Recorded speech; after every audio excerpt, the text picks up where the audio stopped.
think of it, remember, this is an experiment, for all of us. These are experiments that are worth undertaking, but you're really only comparing yourself to yourself, right? So it's an N of one every time. You need to adjust little pieces of the experiment and then pay attention to what happens so that you can find what system and methods work best for you. And this is true of your training stimulus. This is true of your protein intake. This is true of all these things. And it's a worthwhile thing to look into.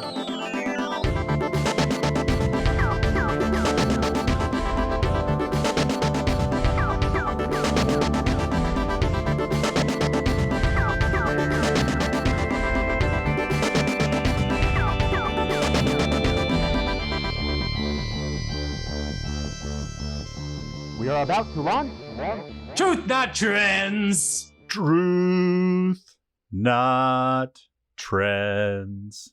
Dun, dun, dun, dun, dun. Boop, boop, boop, boop. What's up, everybody? Jesse Schmidt and Liam Bauer in the house. That's right. The TNT Strength crew. In the studio, TNT HQ, Oakland, California. Changing the world one set at a time. Train outside the box. There we go. Get them all in. This is the podcast where we help you maximize your strength as safely and efficiently as possible. My name is Jesse Schmidt, and I've been a strength coach for 1,883 days. Man, that's starting to sound good right there. Almost getting up near the 2,000 mark. I like it. 2K. He's going to be like J2K. Muscle 2K. We're going to celebrate the 2,000 mark for sure. We're going to have a special party for that one. By getting ripped. What's up, everybody? I am Liam Bauer. I've been a strength coach for 34 years and counting. We're coming up on the big 60-year birthday for this guy. That means I'm almost at 35 years. Holy shite burgers. I was thinking about it, and I think you would look really cool and wise if you were like ripped with a six-pack, but also had a long white beard. I've never done that. I'm going to have to work on the long white beard. I've never grown a beard my entire life. I've always stayed clean. Let's make it happen. All right, I'm going to work on that. My dad, who had a full beard his entire life, told me a funny story when he was in the Navy. I guess the captain of the ship gave all the crew like 2 weeks to grow a beard, and then he inspected and he said he came down the line and then he came to my dad and he goes, "Go wash your face." Like his beard sucked. That was pretty good. All right, everybody, we're talking today about how to evaluate your training and get the most out of it. Is your training program in shape? But before we talk about that, we're going to tell you a little bit about some of our partners in crime. Jesse, take it. Our first podcast partner we have to gush about is Local Foods Cali, people. If you are in the Bay Area, you got to check out Local Foods. Feed your inner athlete. They are creating delicious pre-made, pre-cooked meals. Pop them in the microwave, reheat them. They're healthy. They come with nutrition facts. Not every meal delivery company provides those, right? But they're giving you the macros, they're giving you the micros, and they, most importantly, are delivering to you or to the TNT Strength studio for you to pick up your healthy meals. So whether you're trying to fuel for competition or you're trying to slim down or things are just busy and you need some, a little bit of assistance, somebody to cook for you and just reheat the food, they got your back and we got your back. And all you have to do is use our 5% off coupon TNT Strength 5 to get that 5% off and start enjoying your Local. Right. Over here at the TNT team eats a little Local every week. Yes, delicious. Absolutely. You don't even have to warm them up. Honestly, we eat them cold sometimes. They're so good. Just had some turkey and zucchini today. Loved it. Yummy. Now, another thing we need to tell you about, of course, is our favorite band-based training tool in the world, Harambe System, created by our friend Khalid Borbeya, a.k.a. Boo Robbie. That's right. We love that guy. He is awesome. He's crushing it. He's out there making the best products in the world, putting it out on social media, always coming up with something new, something better. Recently, they came out with a training log, old school, that you can actually just write shit down. I love that kind of thing. I like just pen and paper, man. You don't need no app. We don't need no stinking apps, baby. Harambe System is a band-based system that has high quality parts made in America, stainless steel bar, super duper base plate made out of high molecular weight plastic, all the bands you can need to create any kind of barbell workout you can imagine. It provides extreme resistance levels up to 1,000 pounds on an exercise, heavy loads, starting from the base. You can do bench presses, deadlifts, shoulder presses, one arm stuff, two arm stuff, single leg, whatever. It's limited only by your imagination. And you can get all your Harambe swag. Head on over and use the code TNT when you check out to get 15% off anything in the Harambe store. Get one now. Enjoy the solo round with Jesse and Liam on getting your training program in shape. Boom.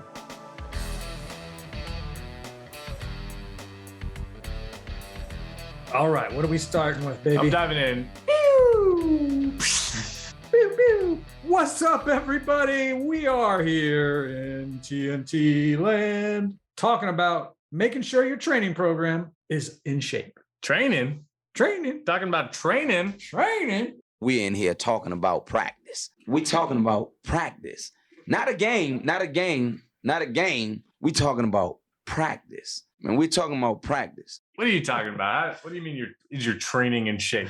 What is this gobbledygook coming out of your mouth, Taku? We want to make sure that, there's mistakes that people make. They go to the gym. We know, we've talked about it 100 times. Over 100. Like, I think this is going to be That's like the 116th time we've talked about it. Something like that. That's right. We're well over 100 times. We've been talking about this stuff. So we want to talk about how to evaluate your overall training program to make sure that you get the Make sure. We're going to make sure. Don't make sure. Mama always saying. What did Mama always say? Life was like a box of chocolates. On to the training. That's right. People are out there in gymnasiums around the world just goofing around. Maybe they're tracking it, probably not. They're doing all these weirdo things. And you know what? We gotta red card those people. Pull the card.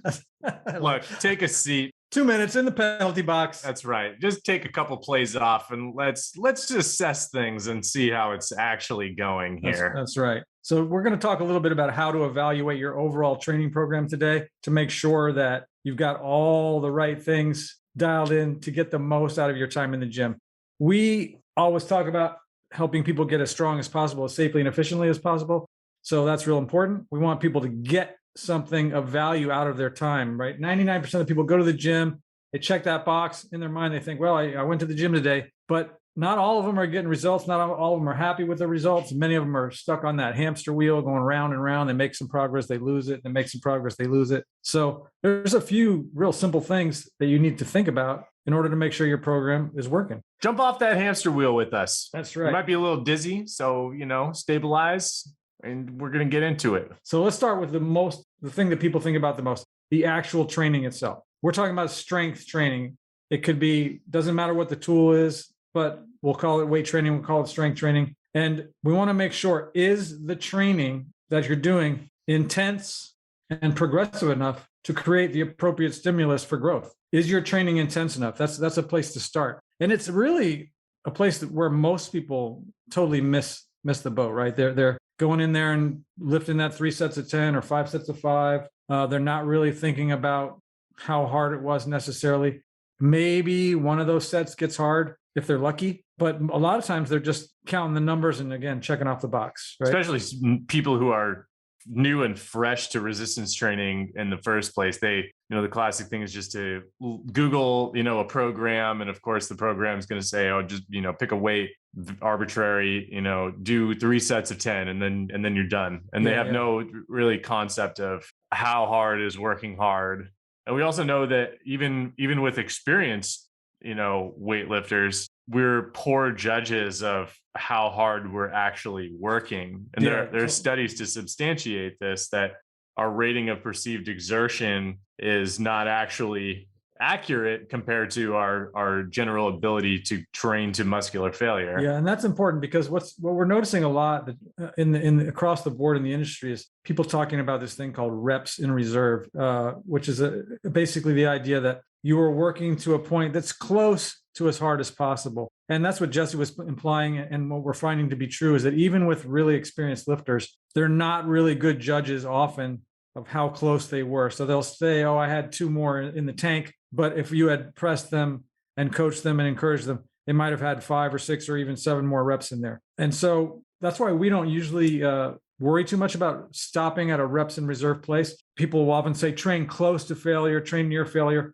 We just recommend that you try to reach failure in at least one set of an exercise every single time you go to the gym. We don't want you to try to magically guess if you were 2 reps shy or 3 reps shy, unless there's a reason why you're purposely deloading, which could be okay. But generally speaking, your goal should be to do as many perfect reps as you can until you can't do another positive rep. Literally, you cannot lift the weight anymore. So, and that's important. We know this is what stimulates the most amount of fibers. We know this is what recruits the fibers sequentially up to the point of the higher threshold fibers.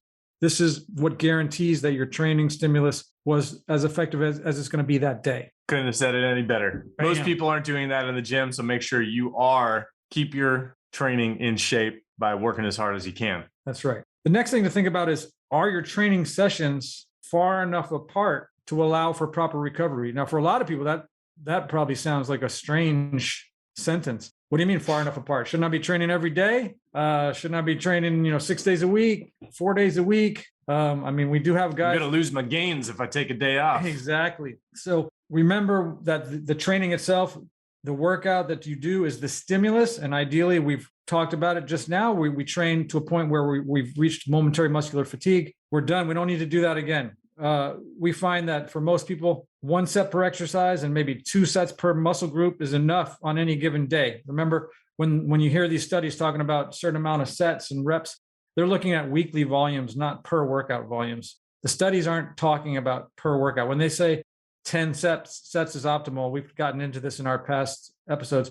They're talking about 10 sets weekly, not 10 sets every workout. Imagine you're going to the gym 6 days a week and you're also doing 10 sets per muscle every time you go. You're going to crush yourself pretty quickly. So we recommend for most people 2 workouts a week. Total body is optimal.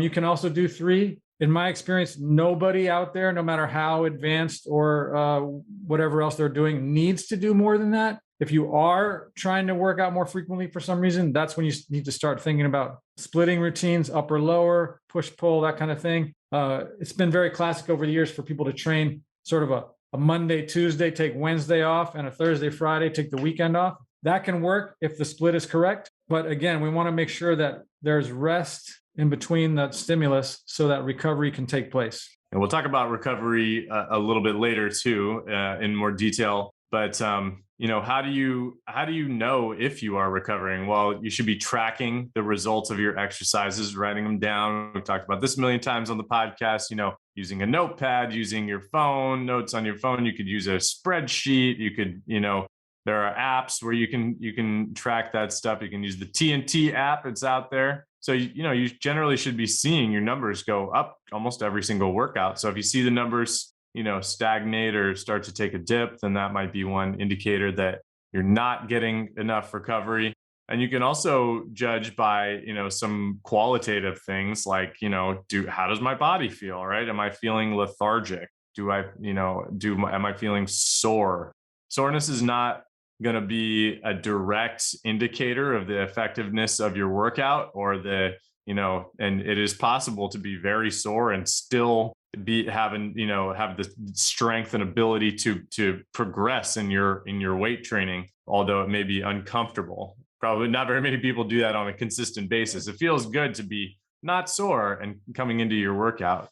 Yeah, it's important, as Jesse's mentioned, to track those things, because what we'll find is that often when people hit the wall for any reason and they find, wow, let's just say you're doing a bench press and you're stuck at, 225 for 7 reps. And every time you go in, you're just stuck. You can't get a rep past the 7th rep. Many, many people will think, well, I need to do more, right? I need to bench more often, or I need to add more sets, or I need to, right?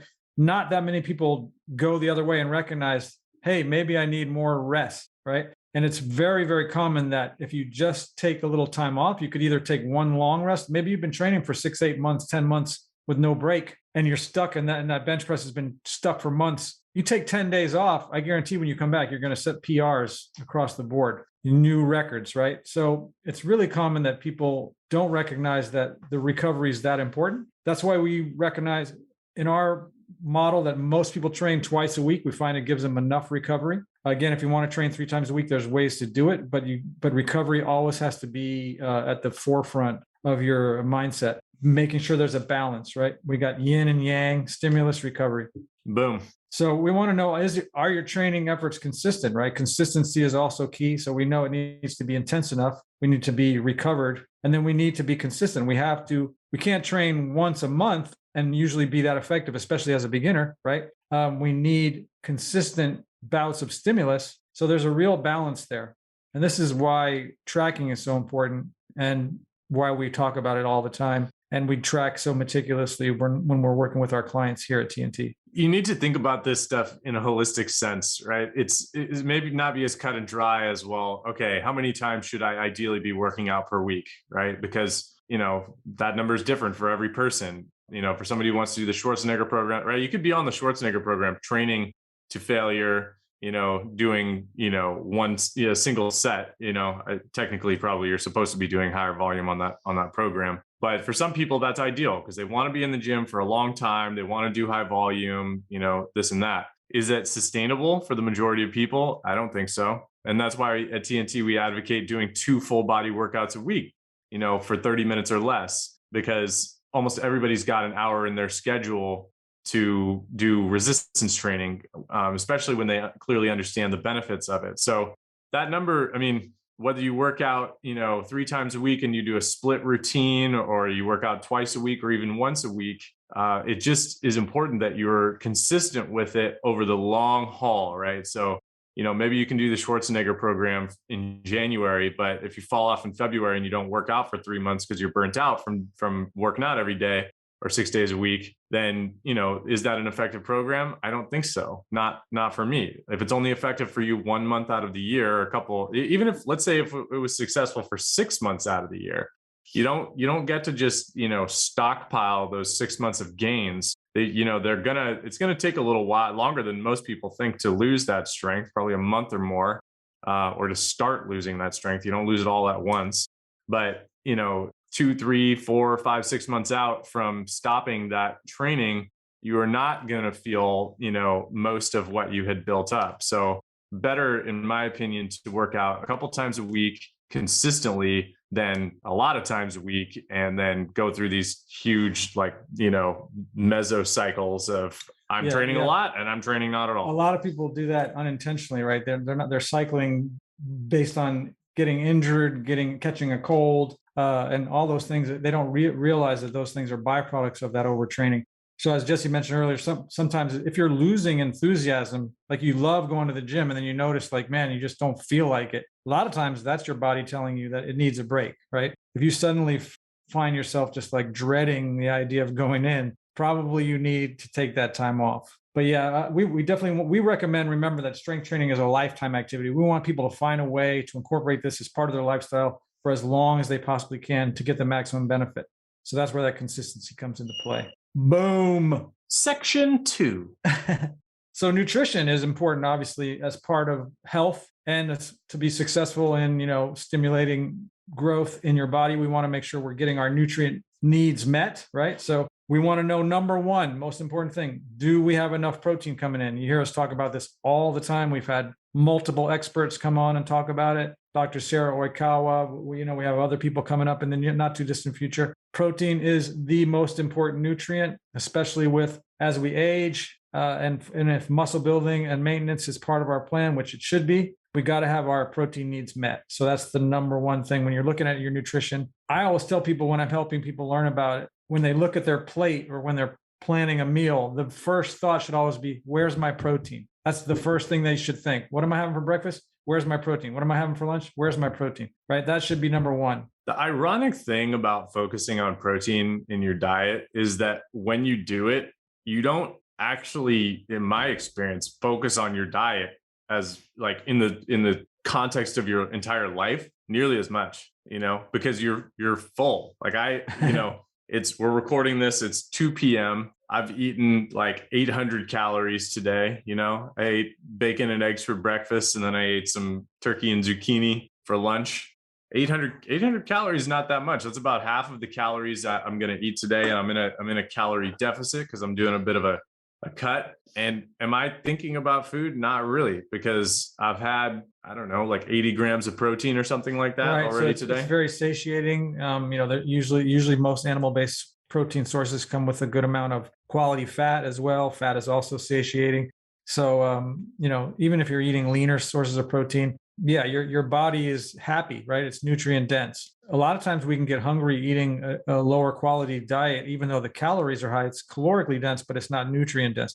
Because what your body wants from the fuel you give it is Nutrients. yes, it's not Give me that good stuff. it doesn't want calories as much as it wants nutrition. So when you feed it nutritious stuff, it can get satisfied at lower caloric levels, which again, having body fat in healthy ranges is better for you in the long run, right? There's just no doubt about it. We want people to optimize their health. People should be happy and comfortable wherever they're at.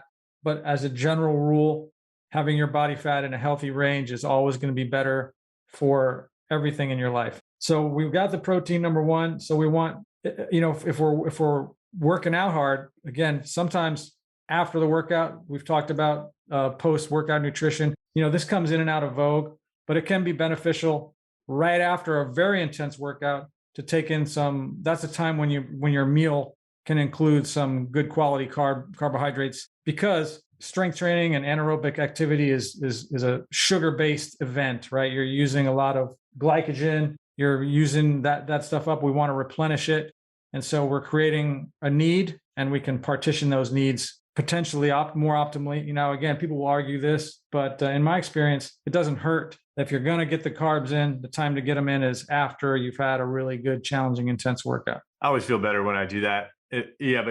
People always, that's one of the most common questions about, is like timing. Do I need to get the protein and carbohydrates, within an hour or 30 minutes before or after the workout? It doesn't have to be like that immediate. Like, again, it got really popular where, like, as soon as you're done working out, you got to be slamming that drink or eating something. If you're getting them in within the hour or so, that's good. I personally, when I'm really trying to dial stuff in, I do like to drink a protein shake after my workout, and then another hour or two later have like an actual whole food meal. When we interviewed Dr. Nick Nabueze on our podcast, he was talking about how in that window, it's ideal to take in your protein and carbohydrates in liquid form. So that was an interesting thing. Yeah, and that, people may or may not remember that a lot of these companies push all these post-workout special concoctions and so forth. And there was a bunch of research that came out a few years back that's showing that like low-fat chocolate milk was like the perfect ratio of carbs to protein for a post-workout snack. It's cheap. It's easy to find, and it actually it's a great ratio of carbs to protein for that recovery. So research shows that it's actually a very effective post-workout supplement. So Klay Thompson is out there. He's sponsored by chocolate milk. Exactly. If you're a chocolate milk fan, something. if you're a chocolate milk fan, that's the way to go. Wow. Now's the time to do it, right after that kick-ass workout. So are your meals being ingested consistently throughout the day, right? We do need to eat to satisfy our nutrition demands. Now, people have experimented with things. We have people that do the one meal a day. We have people that do the time-restricted eating. These are all things that we've discussed and we've experimented with. But again, talking to Dr. Sarah Wickow about the muscle protein synthesis, the body does best when you get a nice dose of protein and then you let it run for several hours and run through that cycle of depletion. And then it spikes that muscle protein synthesis up again when you have another protein meal several hours later. So you don't necessarily need to eat like 6-7 times a day, like a lot of bodybuilders were pushing back in the 90s, but you probably will be more optimal by training just the typical like 3 meals and maybe a snack or 2 throughout the day. And if you're into the time restricted thing, you can still easily get that done in your chosen window, unless you're doing the OMAD, which is the acronym for 1 meal a day. But the people I know who do that meal is a big meal, right? It's some guys will eat their whole day's calories in that small 1 meal a day window. Like they might, if their daily calories is 2,000, they might be getting that 2,000 calories into that one sitting.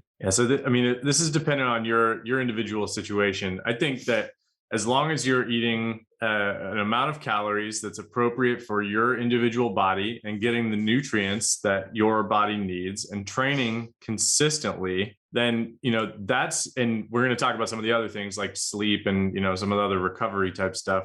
as long as you're doing that, I mean, that's like 90% of the battle right there. And where people tend to get into debates is around the edges of this stuff, because nobody's going to debate that you should sleep 7 to 9 hours per night, right? It's when you start saying, well, you should have 3 meals a day, and somebody else is going to say, no, you should have at least 5 or 6 meals a day, right? They're arguing about that last 10% or even less, right? Because if the number of meals just is not as important as just getting those nutrients and making sure, just like the training, that however you're taking in those nutrients is sustainable for you. So, I mean, for myself personally, I do tend to eat 3 meals a day. I try not to snack. And, right now, as an example, I'm shooting for about 1,700 calories a day, because that's what works with my schedule. That's how I feel good and satiated, even in a calorie deficit. If I don't skip, or if I do skip breakfast, I tend to feel hungrier, and I think I'm just not quite as comfortable. But I've also gone through phases where I've fasted, done like a 24-hour fast, or done 1 meal a day, and been okay with that too. So you just have to know yourself and what works best. Yeah, think of it. Remember, this is an experiment. For all of us, these are experiments that are worth undertaking. But you're really only comparing yourself to yourself, right? So it's an N of 1 every time. You need to adjust little pieces of the experiment and then pay attention to what happens, so that you can find what system and methods work best for you. And this is true of your training stimulus. This is true of your protein intake. This is true of all these things. And it's a worthwhile thing to look into. People, get lazy. They don't want to write things down. They don't want to track stuff. These days, it's gotten so much easier than it used to be with the different apps that are out there that will help you track calories. We use one called Carb Manager, which we're not affiliated with, but we use it just because we found it to be useful. Other people use one called Lose It. They have very similar features. These days, they have huge databases. You can type in a food and it'll know what the breakdowns are. You can usually scan barcodes or even take pictures of food sometimes, and it'll be able to track that stuff for you. So it's a lot easier than the old days where we used to write it down in a notebook and then look it up in a book, and find the calorie counts. And so it's pretty damn easy these days to do that. And again, if you do it for a few months, you don't necessarily need to do it forever. You'll learn to eyeball that stuff, and then you'll know, oh, I'm right where I want to be. My plate looks the way it should. This is going to get me where I need. And then you can adjust up and down based on your goals as they move forward. We're talking finally about that vitamin and mineral stuff. If you're worried or wondering about it, you can take multivitamins. You can take some supplements of basic things if you feel like you might be missing some nutrients. I take various things more as an insurance policy. I try to eat really good whole foods every day. With that being said, there's a few supplements that I do take on a regular basis. Vitamin D is one, fish oil, just a few things that have been shown over the years to be creatine monohydrate. Creatine. There's things that I found have been effective for me, and so I keep them as part of my plan. And if you really want to get into it, you can go to the doctors. You can get blood work done. You can check your vitamin D levels. You can check different vitamin levels in your system. You can check lipid profiles and all kinds of stuff. So that can be beneficial. Again, you don't have to do it all the time, but it's worth finding out some things. Maybe your vitamin D is low. Yeah. So when you start getting those sponsored ads on social media that say, do you have low T or whatever it is, check with your doctor. Don't just listen to some fitfluencer selling you something. Like go check in on it. See, is your vitamin D actually low? Find out for sure. Yeah. You can do a fasting, right? If you're HbA1c, right? Do a fasting blood test, blood sugar test, and figure out about it. Like, you don't necessarily need, if you're not insulin resistant, you probably don't need to be as concerned about certain foods. But if you're a diabetic, they're going to have a greater impact on you. Right. You can, and obviously there's differences between the type 1, type 2 diabetes, other pre-diabetic metabolic syndrome. There's things that, if you already know for sure that you've been told that you have certain of these challenges, then there's ways around stuff, especially in the type 2 diabetes we've talked about quite a bit. You can control that through nutritional choices and so forth. But even type 1 diabetes, you can make better choices to help you modulate that stuff. Hey, what are those guys doing here? Whenever I feel like I'm stalling out on my bench press, I know I need a new strength curve. Whether you're stalling out on the road or stalling out in the gym, you need something with great engineering. That's right. And So I look want for the pendulum. pendulum, Pendulum. not just your average strength machines. No, they have smooth strength curves. Amazing rigidity. And did we mention the engineering's fantastic? That's right. Not to mention, they come in cool colors. Like red. And silver. Well, that was kind of weird. What was that all about? Back to the interview. The next Section 3. So this one kind of might maybe silly, but is your body healthy enough to facilitate the anabolic process, right? And that comes back to, are you just a normal average person who doesn't seem to have any health issues? If you've been getting these other things in order, your training, you're pretty comfortable that your training is hard enough, feel like you're getting enough recovery, your eating plan is pretty good. If things still aren't working, the reality is when you get this stuff dialed in, you should see and feel differences pretty quickly. So a lot of people, unfortunately, have very diminished expectations, and they think that's why they'll get on a plan and it's not working, and they'll stick with it for another 6 months, thinking, well, sooner or later it's going to kick in, right? But if it isn't working in a couple of weeks, it's already time to look for a reason and to make adjustments. When you're doing it well, it will deliver results relatively quickly. So if you've got the rest of that stuff in order and things are still not happening, this is definitely maybe a time to go get a good physical. Again, get that blood work, get some stuff checked out. Maybe when's the last time you did that? Is your body healthy? Is there something that you don't know underlying that's in the way? And it might be something super simple, like some little deficiency that's easy to correct, or it might be something that's worth finding out that you didn't realize was going on. Maybe there's something going on with your thyroid. Who knows? But we want to make sure that your body is healthy enough to actually support the process you're after, which is build muscle, maintain a healthy body fat level, or even lose a little body fat along the way. There you go. Next up is about recovery again. Section 4. Are we getting enough nutrients for recovery to happen every day? We talked about protein a little bit earlier. Sleep is another big thing that's not a nutrient, but that's gonna help with a lot of other stuff. The other nutrients that you want to, there are so many of them. I was talking with a client about sodium, recently. It's one of those kind of hot topics because people are concerned about high blood pressure and have been told to not eat salty foods. And salt is one of those, sodium is one of those things that it's one of those big three in the highly palatable, processed foods. It's always, salt, sugar, fat. So their foods are high calorie and low nutrient, but they taste delicious. That's always the funniest thing when you talk with certain people about foods that you might want to avoid if you want to lose body fat.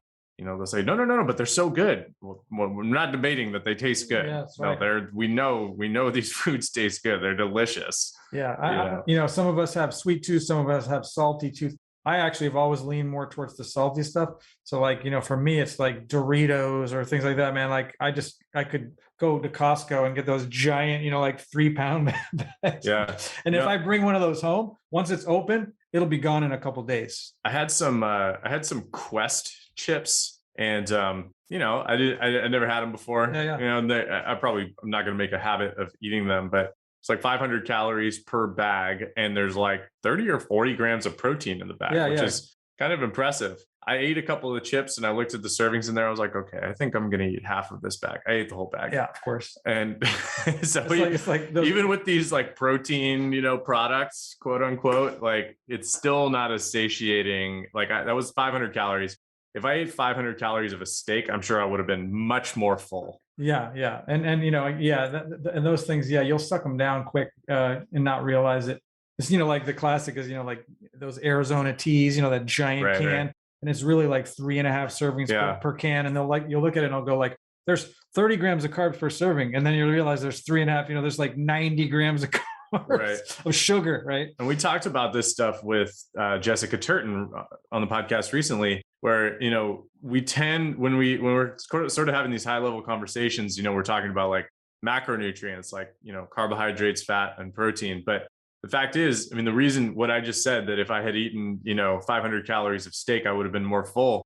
part of that is because there are a substantial amount of micronutrients in that steak as well. So, that bag of chips just has a completely different nutrient profile than the steak does. Like, people, when they look at steak, they think, oh, fat and protein. But there is a lot, right? We also get iron from steak. We get other nutrients from it too. And Jessica Turton's a great person to check out. She's the dietitian we interviewed recently. And she puts out some really great content on Instagram where she will kind of juxtapose, something like a steak and a chickpea, and like for, equal servings of both, what are the nutrients that we're getting here? And she tends to put things together that have like the same types of nutrients in them. And she's just comparing the proportion of nutrients in each of those foods. Yeah, she was a great person to talk to, and definitely her stuff is worth looking into. Her focus is really type 1 diabetes management, and she's obviously a big fan of nutritional regimentation and augmentation and stuff to facilitate better success when dealing with those things, but also strength training and the value of that stuff. Yeah, so we want to make sure again we, not to hammer that in, but every day we need for recovery we need the nutrition, but and sleep is highly underrated. You can't imagine sometimes if you're someone who averages 4 or 5 hours of sleep a night and you're able to find a way to get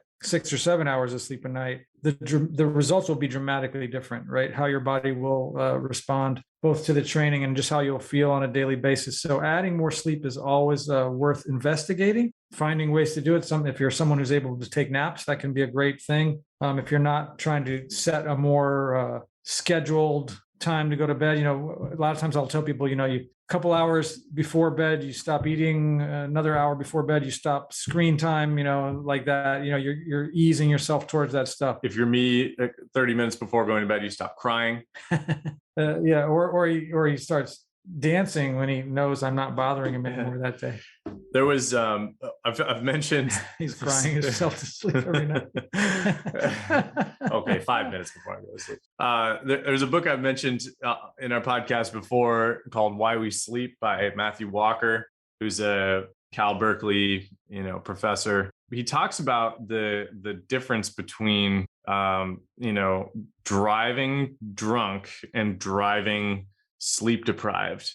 And there are studies on this that show that what happens is that when we drive drunk, our motor reflexes are delayed. But when we drive sleep deprived, we literally have a loss of motor control. So what that means is if I'm driving drunk and somebody cuts in front of me, I'm going to be a half second delayed or whatever it is. I don't know how delayed it's going to be. Right. But if I'm driving and I'm half asleep because I pulled an all-nighter or, I only sleep 3 hours a night, I'm literally not going to be able to react. And I'm just going to crash into that person. So not that, resistance training is going to be that extreme of a scenario, but just, if you're trying to get the most out of your workouts, like, going back to some of the things we talked about earlier, right? We need to be able to train intensely, right? Train muscles to, or as close as possible to concentric muscular failure to induce that anabolic stimulus, right? And if I'm like have a loss of motor control and I'm stopping far short of that, I'm just really not going to be able to even stimulate new strength. So that's going to be really tough. Yeah, sleep is just super important, and the most undervalued element of training. People try to simplify it and say, "Well, I'm just gonna work out really hard or work out a lot to lose weight or whatever." Yeah, and based on circadian rhythms and so forth, some interesting stuff is they found even that when the more sleep you get before midnight is actually has it can be more qualitatively beneficial than like if you stay up till 3 and sleep till 2 in the afternoon, you don't get as well rested as if you go to sleep at 7 or 8 at night, 9 at night, and sleep until 7 or 8 in the morning, right? You might be the same amount of time, but your body's response to it won't be the same. It's interesting because I use a sleep app called Sleep Cycle, which I highly recommend for people. I started using this like 10 years ago. Interesting. And I've been using it for a long time. And the reason I use it is because when you set your alarm using this app, it doesn't just go off at 7 a.m. It goes off somewhere between 6:30 and 7 when you're in your lightest phase of sleep. So Interesting. you guys probably know this if you've learned anything about sleep, that you're not just asleep and it's just like awake and asleep. You're in a light phase of sleep or a deeper sleep or REM sleep, which is deep sleep, right? Where we're not moving and that's when we're rapid eye dreaming. movement. And that's also when our brain is healing from all the stuff that it's done for the day. So Or also the name of an 80s alternative band. It's true. REM, right? For those of you who are Classic. to look into some good old stuff. So sleep, a couple other just little factoids about sleep here. From me, just an anecdote is that I have seen qualitatively over the last decade that when I get to sleep a little bit earlier, like 10 p.m., when I'm asleep by 10 p.m., my sleep is objectively higher quality than when I fall asleep an hour or more after that. And the other important thing to realize about sleep is that the most restorative phase of sleep is a multiple of that REM stage. So what happens throughout the night is, right, as you fall asleep, you go light to deeper, and then you come out of that and you come back you go through these like troughs and valleys of sleep, right? And only when you've gone through a couple of these REM cycles do you really have that deep, satisfying recovery from the sleep. So if you are, kind of chronically sleeping for 5 hours a night, you are depriving your brain of recovering. Yeah. So in my instance, when I try the sleep apps, the screen just turns red and goes fail. Every time I wake up. So that's why I don't use them, because I can't fucking sleep. I just fail. They just don't work for me. Like a hand should come out and like slap me a couple times. Loser, you need more. All right, that's enough of that. Sleep is important. So obviously, something that might seem obvious is, do we have any kind of injuries, that are impeding our training? Last but not least, anything that could be happening. Could be congenital stuff, could be chronic, could be acute. Obviously, you have acute injury, usually something happened. Hopefully it didn't happen in the gym. If you're with us, it won't for the most part. But we want, if you have anything that could be preventing you from training optimally, well, you need to deal with that. Sometimes there's workarounds. Maybe you had a grip injury a long time ago. Maybe you broke your wrist. You were a skateboarder when you were a kid, and you've just always had some issues. There's ways you can do that. You're like, I can't do pulling exercises because my hands just can't handle. They always give out. Well, you can use lifting straps. You can use lifting hooks, right? There's ways you can get around that really easily. We've had that with different types of clients that we've had over the years. Some I've had clients. I worked with a college tennis player years ago who was born with no fingers on one hand and no toes on one foot. And he still was a Division I college tennis player. Talk about being athletic and being able to overcome. Not having toes you don't realize how important toes are until you lose some, especially the big toes. So imagine he had a fist essentially with no fingers on it. So we were able to put the hook on there, and then he could still do all of his pulling movements. And for him, it was like a miracle because he'd never heard of such a thing. He thought, I just can't do anything on this side, right? Because I have no fingers. I'm like, nope, no problem. And the fist was there, so it wouldn't slide off. We could strap that hook on, start doing pull downs, rows, all kinds of good stuff. There's ways to work around, and that's worth investigating as well. If you're having injuries that sort of are cropping up more frequently, chances are, again, you're not meeting these other requirements. You're not sleeping well. You're not recovering properly. You're training too often. Injuries shouldn't be occurring on a regular basis, unless you're while you're lifting weights. You're lifting weights. Exactly. If you are doing athletic things, right? You can't control all factors. You cannot. If you're out running over the, rock scrambling or whatever they call it, you're bouldering, or you're playing some contact sport where people are smashing into you. You can't necessarily control that. But you could just be walking down the street and step in a hole. That's right. Like somebody I know who just broke their leg walking down the park the other day. Yeah, I injured my calf, several months ago, just out for a run. It wasn't like any crazy distance. It's, I was running I think it might have been like a 3 or a 4 mile run, and I just, it was sort of a spontaneous thing. I didn't like turn a funny direction or anything like that. It just happened. Right. You know, But, do I hurt myself resistance training? Nope, never. Yeah. But I hurt myself doing a regular run. And I can say, from early in my career, as Jesse and I hinted about, the Schwarzenegger stuff, many years ago, I used to train, 3 hours a day, 6 days a week, Monday through Saturday. And I was always injured. Something was always getting hurt, sore wrist, sore elbow, sore shoulder. Since I switched to, a little bit more effective training methods, I can't remember having an injury. I mean, it's had to be 20 plus years, since I've had anything that happened of any kind. So yeah, knock on aluminum. But so that's important. If this is something that you find is happening, you need to evaluate what you're doing in the gym. You should not be getting hurt in the gym ever. Ever. Never ever. Yeah, it means you don't have a good spotter or you're doing something really stupid. If your spotter's watching TV, get a new spotter. Or Instagramming. It was like, sorry, dude, I was checking the gram while you were doing your set of bench unless press. they're taking a video of you for the gram. That's right. And then all bets are off. That's right. You got to do it for the gram. Do it for the gram, baby. So injuries should never happen in the gym. If there's something going on, then you should be talking to us, and we'll help you avoid those injuries moving forward. That's pretty much all we wanted to talk about today. We wanted to make sure, is your workout program in shape? You want to be in shape? Your program needs to be in shape. Boom, baby. What's up, people? Thank you so much for listening to this episode of Truth Not Trends. That's right here at TNT Strength Headquarters, Truth Not Trends. Please, if you enjoyed this episode, subscribe, rate, and review us on whatever platform you're listening to us on.